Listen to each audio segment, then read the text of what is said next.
Welcome everyone to today's career workshop. Our topic today is interview analysis, where we're going to go through some preparation and strategy discussion. So same as previous sessions, there will be opportunities to ask questions closer to the end, and we will try and get in a little bit of an activity to give a quick implementation of what we've just learned. But this is the rough outline and agenda of what we're going to go through today. So as usual, we're going to start off with objectives because as we've been doing in every other session, we want to make sure that we understand why we're doing all the things that we're doing, because there's always lots of decisions to make. And if we don't have to do certain things, maybe we don't want to. So again, we'll start here with asking the question, okay, what am I trying to achieve by taking part in the interview? Now, I think there should be some pretty obvious answers, so feel free to type those into the chat if you want to, or if you want to turn on your mic, you can answer that way as well. But what do you guys think? What are we trying to achieve based on taking part in the interview process? Get a job? Yep, definitely. Promoting yourself to employers for sure. Yep, going into more depth about your experiences, practicing presenting skills with an interviewer. Yep, absolutely. So you guys are definitely on the right track. These are the ones that I've highlighted here because I think they're important. Obviously, you got landing a job, that's pretty obvious. But the other points here, I just want to make note of because beyond just getting a job, interviewing is a potential form of networking, right? So you are now communicating with somebody other than the people that are currently in your network. I mean, maybe the interviewer you already know, but it's a new opportunity. So what you want to be thinking about is how can you relate to them? How can you be relatable and memorable? Because I mean, I've done hundreds of interviews before on both sides of the equation, and there's definitely some students that really stand out to me, and there's other ones that I would have forgotten almost a couple hours later, which is not a great sign, but that just goes to show you that there is a way to promote yourself and make sure that you're providing that value proposition and relating with somebody so that they do remember you. And I'm sure it was the other way around for a number of the interviews that I gave, being on the interviewee side, where the employer did not remember me. And that was something that I had to work on and fix. So that's definitely something to be thinking about for you guys as well. The last point there, or I guess I kind of touched on providing your value proposition, but I guess to go into a little bit more detail, the thing you want to think about is how can you share what it is that you are providing or offering in terms of value, right? Now, I know we talked about this in terms of resumes and also on the networking session, and it's coming up again here because this is a key fundamental point. So if you guys haven't noticed yet, I'm sure you will as we go through workshop after workshop, but a lot of the same key fundamentals are going to keep coming up. And that's a good thing. That means that we're starting to see a lot of patterns. We're starting to see that certain fundamentals or certain concepts are very relevant and they're very valuable and they're useful across the board. So the good news is with that is that you're going to be able to focus on even just a few fundamental things, and they're going to make a big difference in lots of different areas within your career path.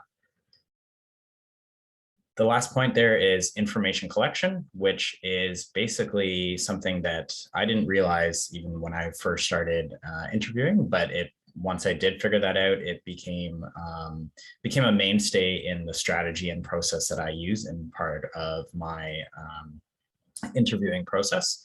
And we'll get into a little bit more detail about that later, but the bottom line is that it's just as much an opportunity for the employer to get information about you as it is for you to get information about the role, the company, the position, the person on the other side of the table, and so forth. So, okay, so we're going to start here with the research because I think that's the first logical step of where we want to go. And I'm jumping to the end in terms of the output so that you guys understand when we go through these various different topics, what we're actually searching for, because there's no real point in just going through doing a bunch of research if we don't know what we're trying to get out of it, right? So the point that I've made here is we want to build a story. right? And what we want to build a story about is the company, right? Or the position or the interviewer. All these different things are going to help us in our ability to explain what this job is, why we want it, how do we think we can be of value to it, and where we see ourselves fitting in. Now, that's not the easiest thing because a lot of times descriptions and for jobs are vague or the websites aren't great. I know I had similar issues with a lot of companies that I had interviewed for. I honestly couldn't figure out what it is that they did. Sometimes that's by design, and sometimes that's just, I guess, poor design in terms of a website. But the bottom line is we want to try and build this story in our minds so that we can explain it to somebody very quickly and confidently, but also in a way that provides a good amount of content, but is not rambling on, right? So I'm sure if you've done interviews before, they explain to you, okay, you probably don't want to be talking for more than a couple of minutes on any one point, because not only is it going to be trying to provide too much information, but you're also going to lose the attention of the interviewer or the person on the other side of the table. So the first 3 points here are just about being able to build a story that's could be in multiple forms. So the first point is a one-liner. So can you explain what this company or what this job is in one line or one statement? The second point is, okay, can you get into a little bit more depth? And it's around 30 seconds maybe. And then the third one is a little bit deeper where you're going into more detail and you're maybe talking about a bunch of different things. The next points there are just, can you describe what the offerings are of that company in terms of like products and services? The next point after that is organizational structure. So if you're not aware or not sure what that is, I'll show you a diagram in a few seconds. And then culture is the other one that we want to be able to research or try and find out, because I'm sure as a number of you are aware, that can play a big factor into the type of job or the type of role that it is, or where you want to see yourself fitting in. So those are all the outputs. That's what we're trying to get. Now, here are the 3 main areas that we're trying to get those things for, right? So we're trying to get it, like I was mentioning about the company. We're trying to also get that information relative to the people at that company. And then the other part of the research component is understanding what kind of interview questions we might be getting asked so that we can prepare and practice ahead of time. So I've listed out a number of questions here. So we're going to go through them quickly, but these are the kinds of questions that I would hope that you would be trying to ask as you're doing your research, right? So asking questions is a very good way to try and figure out what you know or what you don't know, or try and do some research based on it. So that's why I've structured most of the slides today in terms of questions, so that it starts building that thought process and mentality about how we are trying to think about this. So there's 3 kind of categories that I would think that are important when you're looking at the company. First one is just in terms of their vision or their goals. So simple questions like, what does a company do? What are their goals or mission? And how does a company generate revenue? And again, sometimes that's not obvious or it's not clear based on their website or anything else, but there's a lot of information out there nowadays. There's LinkedIn, there's social media, there's obviously their website. There's other people posting about those companies, there's articles. There's a lot of opportunities to learn about the company. And I mean, that ties into number 2 as well in terms of products and services. What do they sell? Who's their target market? But the main reason I'm bringing this up is because you'd be surprised how many people neglect this when they're doing their research. And one of the first questions I used to ask, and I still do, is, do you know what my company does? Or what our company does? And it's very clear to me when someone has done the research and when someone hasn't. And that is generally something that the people or interviewers will ask closer to the beginning. So if I can tell right off the bat that somebody doesn't know what the company does, that's not a good start for that person jumping into that conversation. So definitely something to think about. And for sure, the people at the company that are going to be asking you are going to be thinking that it's important that you know what you're getting yourself into. The third point here is just about teams or departments. That is relative to that organizational chart or organizational structure that I was talking about earlier. I'm going to show you a diagram in a few seconds here, but the main point is that you're going to want to try and figure out, how is this company organized, right? Are they split into departments or teams? Is it one giant team? Is it a flat structure? Who reports to who? Now, if you're looking at a larger company, obviously that's going to be a huge task. So you don't really need to go to this degree, but there are some good things about doing this that I will describe on the next page here, because this essentially can help you to build the picture or image in your mind, essentially building that story, like I was talking about what this company looks like, so that you can say, all right, I understand where I'm going to fit in, and therefore I'll be able to explain to that interviewer why I think I'm going to be valuable, where I think I can see myself adding additional value, not even just if it's just part of that one team. It could be, hey, I understand that you guys have a marketing department and a design department, and I think I can provide value in both of those, even though this role is only specific to this one area.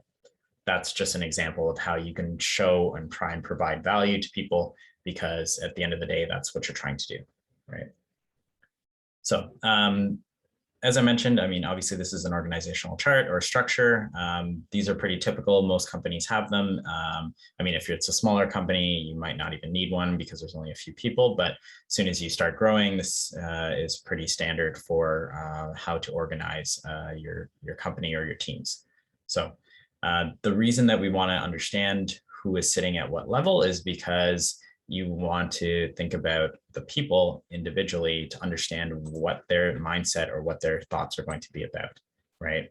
And that ties in directly into the next section here, which is about the people and how can we understand better what they do or what their roles and responsibilities are, what their interests might be, and what their motivations might be.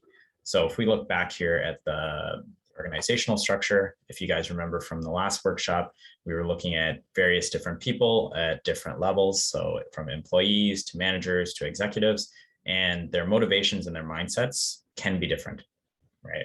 So we want to think about that in terms of how we're going to pitch or structure our responses.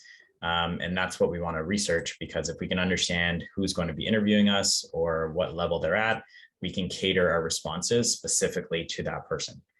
For example, I'm going to give a different response, or I'm going to pitch myself differently to a technical engineer as opposed to a CFO, right? They have different understandings, they have different backgrounds, they have different interests. So it doesn't make sense for me to be trying to use the same example or the same pitch to both of those people, because they're not going to receive it the same way, right? So back to here. So like I said, we want to look at each person to be able to try and figure out. And I mean, the value that or advantage that you guys have nowadays is LinkedIn, right? So it's very easy to look up who your interviewer is, assuming that you have their name. But even if not, you can probably start going through that company's profile page, hopefully make some estimated, educated guesses on where you think those people are sitting in terms of their teams, and build a rough structure in your mind. You might not be able to figure it all out, and you likely won't, and you likely don't need to. But at least if you can try and figure out where that person sits in the overall structure of the company, again, like I said, you can start pitching or catering your pitch to them specifically. And the last section here is just about interview questions. So these are not stating what the questions are going to be. This is, again, a research approach to figuring out what kinds of questions you should be trying to look for and how you're going to be trying to develop your strategy. Because if you know what kinds of questions you're going to be getting, you can develop a strategy and start practicing based on the material or experiences that you've had, right? So, I mean, not to go through this or to go through it, I guess, pretty quickly. In general, I mean, is it a technical or a non-technical role? What types of questions do you think you should be practicing? If it's technical, definitely be practicing technical questions. If it's non-technical, maybe you want to be focusing more on the situational questions. Company-specific questions, so definitely you can go online and you can Google questions that previous interviewees have found or have posted about it. Definitely, like, Google has a whole list of questions that people that have interviewed there have posted about. Some of them are more brain teaser style, some of them are more specific. And again, similarly at the bottom there, the role specific questions. So if you're looking for a software development job, surely you can find other companies, even if that company is a small one, or what, for whatever reason, does not have any example questions online.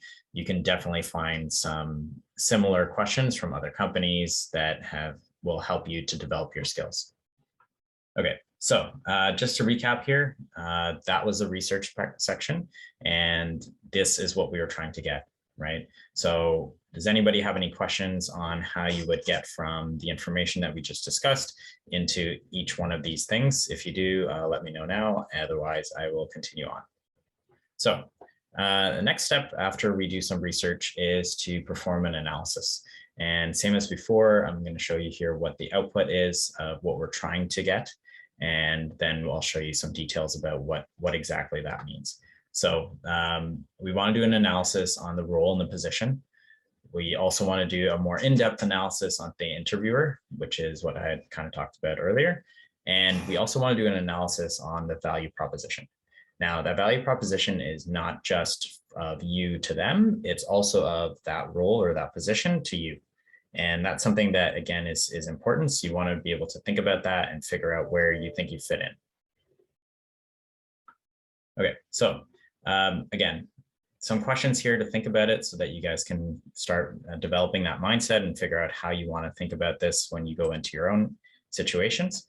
But if we're looking at the role or the position, the first couple of questions that you want to ask are in terms of the qualifications or the requirements. So what are the expectations of somebody who's considered qualified for this position? That's usually pretty standard. Most job postings will have that on there. The next step for you is to figure out, okay, what qualifications do you meet? What qualifications do you not meet, right? And then on top of that, you also want to try and figure out, is there anything implicitly that's required that's not explicitly stated, right? So what I mean by that is, so for example, in a certain job, they might not state it clearly that, or they might not state it on their requirements that you have to be on time or that your attendance is important, but technically that is an implicit requirement. I think most people would probably find that pretty obvious to understand that that's what's going to be required, but even though it's not stated necessarily on the job posting, right? So these are just some questions to help you think about what it is you have and what you're going to be able to provide in terms of a value proposition. The next section here is about roles and responsibilities. So that's usually the breakdown of most job postings. Typically, they'll have a requirements or a qualification section, and then they'll have responsibilities or the role or duties itself, right? So what kind of general duties or specific tasks will you be needing to perform? Think about then what level of experience you have with each of those types of tasks. And then how can you tie those responsibilities or those roles into the overall company goals, which is kind of what we had talked about before. But the important point here is that you want to be able to figure out what is it that is going to allow you to tie yourself in to this company, right? What is it going to be, or what's going to be on your list that is going to help you to pitch the fact that, hey, I understand that I'm looking at this lower level, entry level kind of position or co-op position, but I also realize, okay, how this fits into the bigger picture, and I understand how this is going to help to achieve the goals of the company.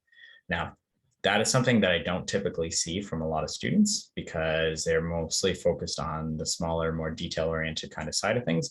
But depending on who you're pitching this to, it could be valuable to look at how you're going to tie this into the overall bigger picture, because the big picture is usually more relevant to the higher ups. So when you're looking at hiring managers or executives or even owners of companies, obviously they're going to be caring about the bigger picture. So the more you can tie it into that, the easier it'll be for you to pitch to them that, hey, you're not just somebody who's going to be in there cranking the chain. You also get the bigger picture, and you'll be able to provide value at other levels if there's opportunities there too. So I'm not going to go through this part. I'm just going to show you it to you because we did this in a previous section. But basically, this is what I would go through again in terms of interviewer analysis. So again, we're trying to describe or understand what the interviewer might think about or what their tendencies might be.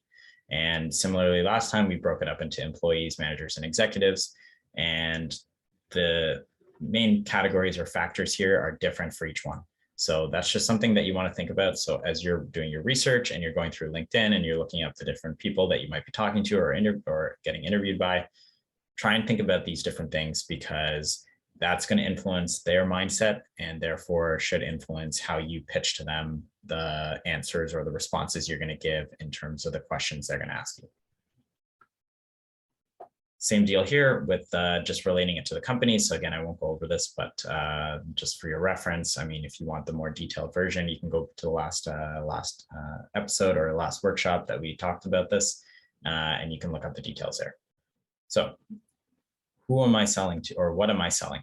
Now, again, this was back to our conversation of last time in terms of being able to figure out what is your value proposition, right?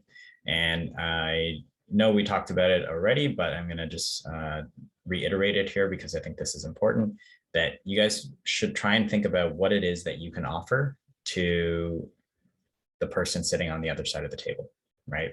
And it's not just that you're there to be able to put in time and effort. There's also factors, for example, like the price. Your personality is obviously going to be something that they're going to be looking for as well, because they have to work with you for however many months or whatever time period. And the other thing that you do have, which is something that people that are hiring are usually looking for, is potential, right?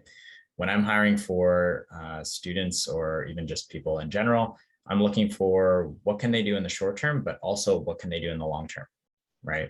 So it's important to me, and I know it is important to a lot of other people that interview as well, to be able to try and determine what this person's potential could be, because especially when you start talking to people that are looking to make big moves or build ideas, they're always looking for good people. And people that have potential can be grown or developed into somebody that's useful, not just for a company, but also to help them develop and grow them on their own career paths. And that's something that definitely excites me when I get to see it. And I know a lot of other people think about it like that too. So just something that you guys want to be trying to think about. And if you can work that into your pitch, maybe that's something that you want to think about adding.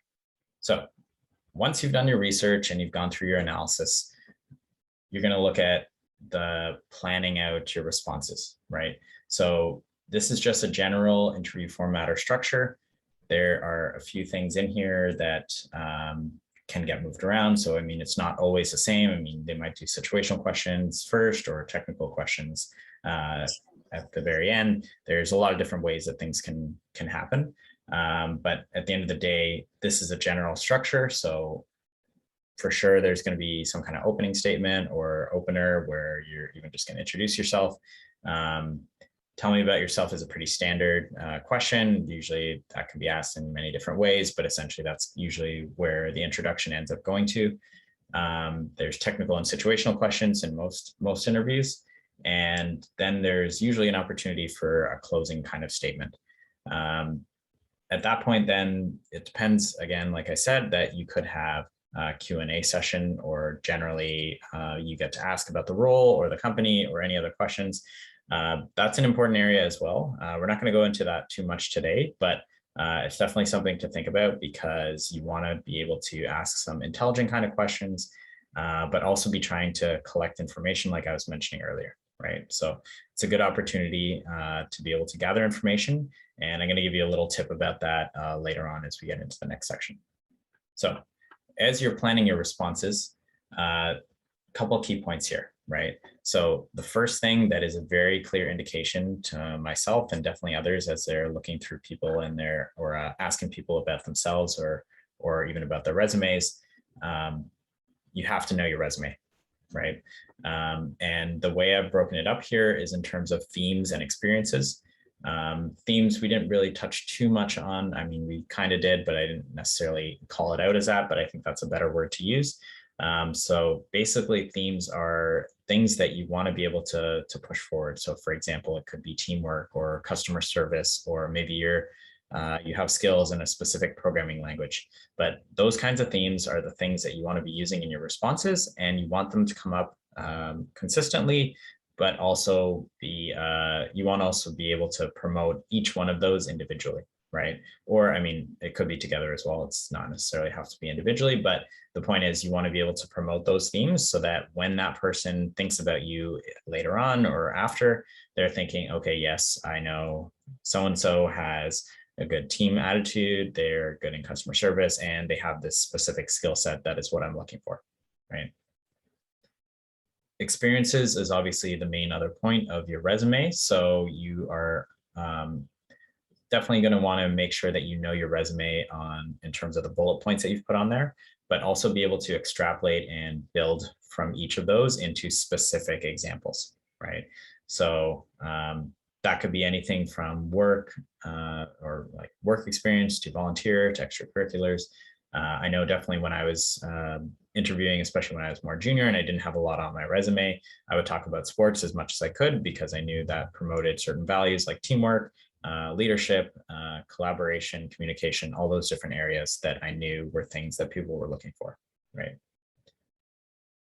Knowing your thought process is the second point there. And the reason, again, that we want to make sure that we understand what our thought process is not only because it's a good analysis tool, but because employers don't always just care about what the answer or what the final result is for a question that they're asking you, right?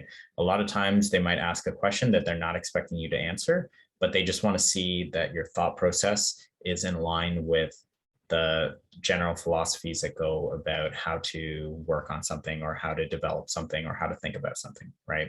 So the point above that is to try and make sure that you can define, build, practice, and communicate your thought process, and do that through examples as well, right? So practice some questions where they're asking you about how to do something. There's a lot of these open-ended kind of questions that are out there nowadays.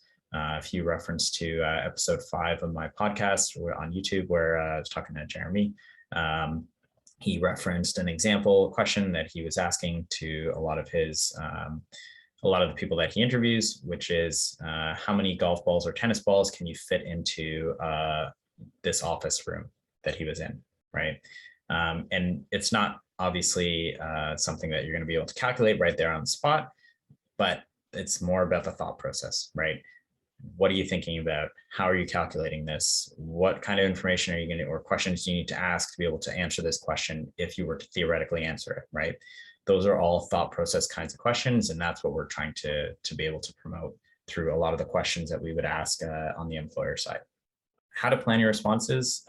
This is what you're going to want to do, right? You're going to want to build a list of your themes and experiences and practice storytelling, right?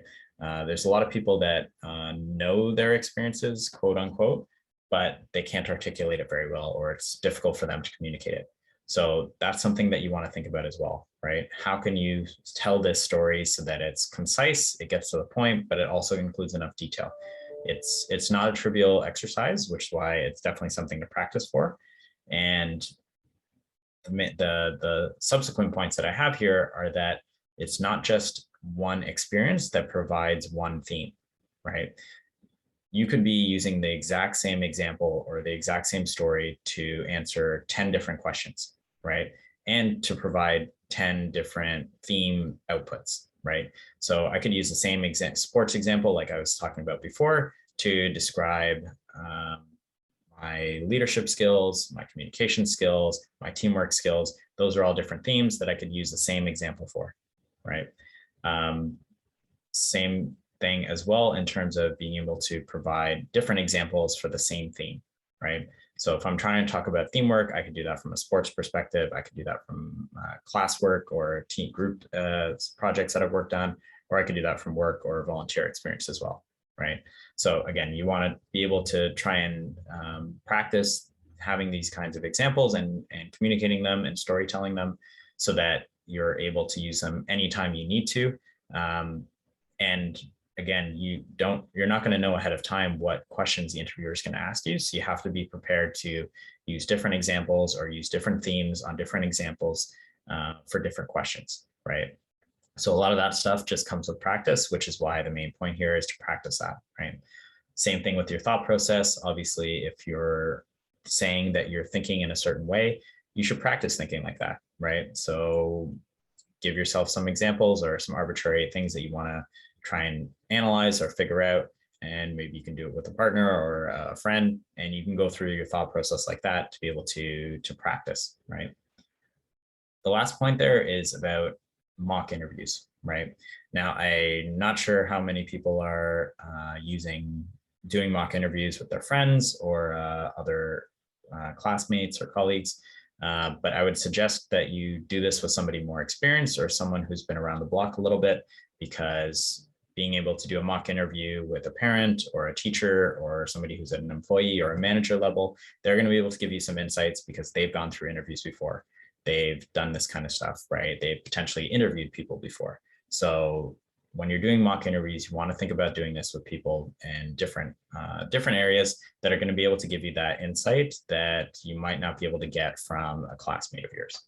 So last few points here, these are basically some tactics that I've used that I will share with you guys here to be able to help me connect and be memorable and get a better response out of the interviews that I've gone through. So I've broken them up into kind of two key areas. So the first one is to probe quickly, early, and often. And what I mean by probe is to be able to get or collect information as quickly as you can, right? So 1A there is about the opener. So I've shared this example with people before, but I'll say it to you guys again.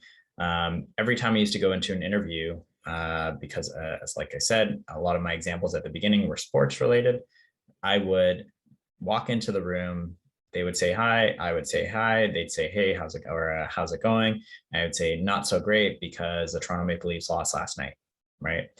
Now, that was like a very quick one-liner that I threw in there because in my mind, I realized that if I could get them to respond to that, or I could find out if they liked hockey or the Leafs or whatever it was, I was instantly be able to make that connection, right?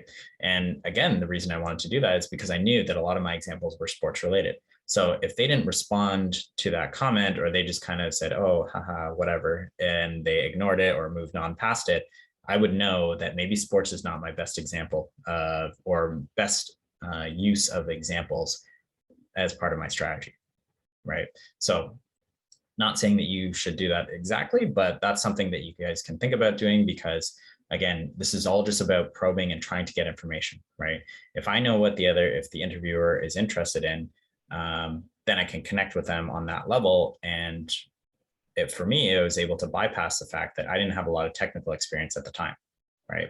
Most of my experience was coming through sports or extracurriculars. So in my strategy or my analysis, I realized that if I could connect with them on some other level that I did have experience with, that could give me a better chance than trying to explain to them some school related programming example or something else that I learned that sure might have been more related to the job, but didn't really make a connection with them in the same way.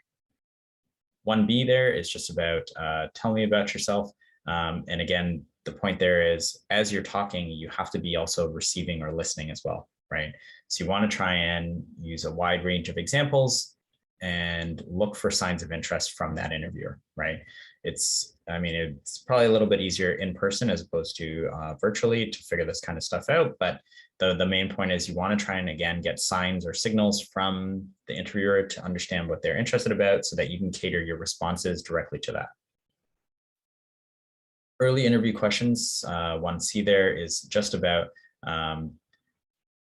being able to check and make sure that you can pivot away from a specific example if you don't know that they are interested in it, right? So you can go directly at it sometimes by saying, hey, I'm not sure if you're familiar with this concept, and then let them respond, at which point you can use that or not use it, right? So again, we're just trying to collect more information, and we're going to lead that into kind of the section 2 there as well, which is in terms of recognizing and taking opportunities.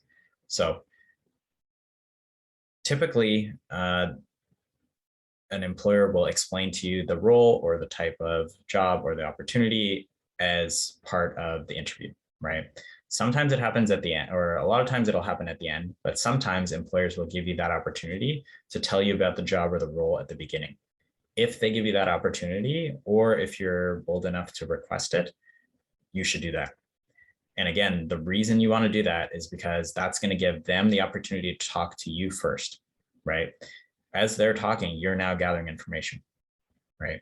So if you can get the opportunity to tell them or to have them tell you about the role earlier or first or whatever, that's definitely something you want to think about doing. 2B is about requesting feedback. So this is in relation to the entire interview, though you could be using this concept at any level. But the main point is that you're not going to know if you did a good job on the interview unless you ask, right? Same with most things. Even if you have a good feeling coming out of the interview, sometimes it's can be misleading. Maybe you didn't analyze it properly or you didn't see some signals, but sometimes it doesn't hurt to be direct. So it's not a bad thing to ask for feedback. Most people kind of understand that that's part of the process. So that you probably won't get too much pushback on that. I mean, obviously they can decline to give you feedback if they choose to, but at least you asked, right? And with that, the last point there as well is just about creating a follow-up opportunity, right? And the reason we want to do that is because we want to know if we can find out when someone is going to be able to give us a response to let us know if we're going to have that opportunity or to move forward or not, right? And it's basically just another excuse for you to try and get feedback, right? So let's say you requested feedback and they said, yeah, I think you did well, blah, blah, blah. And then you ask for a follow-up in a couple of days. Now you're going to be able to find out whether you actually did well or whether you did well, but relative to the other candidates, maybe you didn't do as well. Again, just more information, because otherwise you're going to have to make some assumptions. And unfortunately, it's difficult to make those kinds of assumptions because you don't have a lot of the information. Okay, so that's basically the workshop for today. We're going to do a little bit of a exercise here. But before I go through this, does anybody have any questions about any of the content or topics that we've discussed so far? Because I can answer those first, and then we'll jump into this this exercise. Oh, sorry. I had a quick question. You do have a question? Okay, yeah, post in the chat too, but yeah. Okay, sorry. Don't think you saw it, but yeah, no worries. Just kind of repeat on it. So I've heard from some people who kind of told me that like asking at the end of the interview like how well you did is kind of like a bad sign to the interviewer. But like, what's your take on this view? So why did they say that it would be a bad sign? Yeah. I'm not sure. I'm trying to remember what they said. It's like not too sure why. I think they just said like you should, like, they just kind of said like you shouldn't be doing this. But yeah. Yeah, I don't think that that's necessarily a bad thing. I mean, I'm sure we could come up with an argument as to why it could be a bad sign. But I think, again, if you phrase it in a certain way where it's more of like a positive, constructive feedback kind of opportunity, I think it's definitely can be a good thing. So I'll give you one example of what somebody has told me that they do, and it's worked pretty much every time in terms of getting a positive response. They'll ask the interviewer at the end to provide them, or basically they say, hey, I really enjoyed talking to you today. And I guess my final question here would just be to understand what kind of advice would you give to someone in my position? Because I'm looking to go along this career path, and I know obviously you're well ahead of me, and I really enjoyed the conversation. How do you think I can improve on the areas that I've talked to you about today to be able to get to where you are someday, right? And that's a question that usually puts people into a position to give you feedback, and basically you're putting them in a mentorship kind of position, right? So it's not even really anymore asking for specific feedback. You're kind of asking them to mentor you. And I think a lot of people that are in the manager kind of positions are not going to be opposed to providing advice or mentorship. So I think that's maybe an angle that you can use to circumvent that kind of request of feedback, because I think any question that you phrase poorly can come off poorly, right? But if you can articulate it in a good way or spin it in a way that it's a positive thing, then you can try and ask stuff like that, and it probably won't be an issue. Yeah, that makes a lot of sense. Definitely the phrasing is like very important with your questions and stuff, because like they might take it like the wrong way if you ask it in some different way or something. So, Yeah, thank you. yeah, exactly. So yeah, I think that's probably my suggestion on a lot of different things is if you write it out and it doesn't sound right, try and rewrite it in a way that makes it more positive or spins it in a different angle, right? The concept is really called positioning, and it's something that we use in sales as well. Is just positioning a question to a customer or to an interviewer or whoever. If you ask something in a certain way, it can come off poorly, but you could ask the exact same question, but in a different way and make it sound really nice, right? So, but yeah, that's a good question for sure.